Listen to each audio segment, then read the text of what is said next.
ত্রয়োদশ জাতীয় সংসদ নির্বাচন সামনে রেখে যখন দেশের রাজনৈতিক অঙ্গনে উত্তাপ দিন দিন বাড়ছে, গুজব আর নানা অঙ্কে জনমনে তৈরি হচ্ছে অনিশ্চয়তা, ঠিক এমন এক সংবেদনশীল মুহূর্তে সেনাবাহিনীর অবস্থান নিয়ে স্পষ্ট, দৃঢ় ও কঠোর বার্তা দিয়েছেন সেনাপ্রধান জেনারেল ওয়াকার উজ্জামান।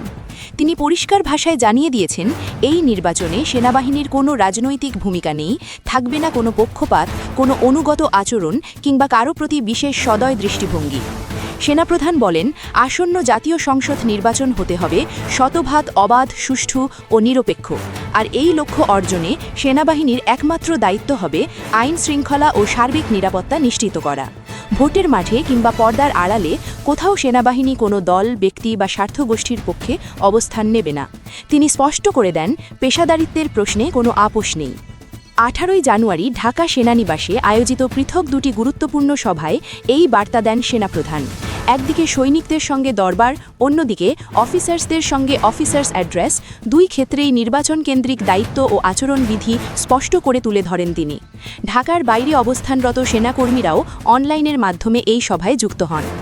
বৈঠকে উপস্থিত একাধিক সূত্র জানায়, অফিসার্স অ্যাড্রেসে সেনাপ্রধান বর্তমান রাজনৈতিক বাস্তবতা, সম্ভাব্য ঝুঁকি এবং নির্বাচনকালে সেনাবাহিনীর করণীয় নিয়ে দিক নির্দেশনামূলক বক্তব্য দেন। তিনি বলেন, কোনো অবস্থাতেই নির্বাচনে কোনো দলের পক্ষ নেওয়া যাবে না, আত্মীয়তা, পরিচয় বা ব্যক্তিগত সম্পর্কের কারণে সিদ্ধান্তে প্রভাব পড়তে দেওয়া যাবে না। সেনাবাহিনীর প্রতিটি সদস্যকে মনে রাখতে হবে, এই নির্বাচন দেশের গণতান্ত্রিক ভবিষ্যতের সঙ্গে সরাসরি জড়িত। সেনাপ্রধান আরও বলেন, নির্বাচনের আগে আইন শৃঙ্খলা পরিস্থিতি এমন পর্যায়ে নিয়ে যেতে হবে যাতে ভোটারদের মধ্যে কোনো ভয় বা শঙ্কা না থাকে। প্রত্যন্ত অঞ্চল থেকে শুরু করে শহরের ব্যস্ত ভোট কেন্দ্র সবখানেই নিরাপত্তা নিশ্চিত করতে হবে। ভোটাররা যেন নিশ্চিন্তে কেন্দ্রে যান, ভোট দেন এবং নিরাপদে বাড়ি ফিরে যান। এই দায়িত্ব সেনাবাহিনী সহ সব আইন শৃঙ্খলা বাহিনীর। বক্তব্যে তিনি উল্লেখ করেন, দেশের এই ক্রান্তিকালে সেনাবাহিনী দীর্ঘদিন ধরে নিষ্ঠা, সততা ও পেশাদারিত্বের সঙ্গে দায়িত্ব পালন করে আসছে।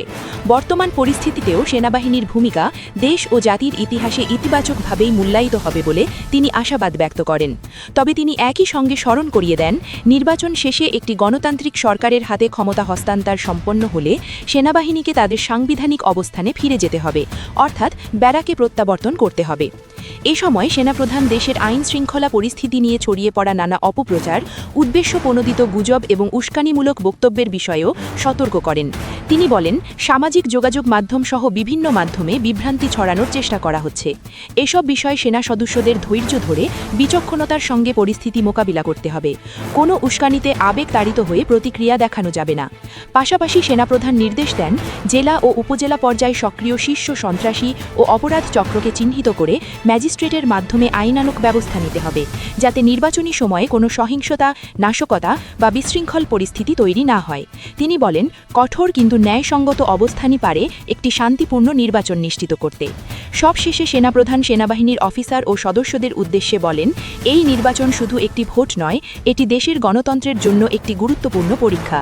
আর সেই পরীক্ষায় সেনাবাহিনীকে ইতিহাসের সামনে মাথা উঁচু করে দাঁড়াতে হবে।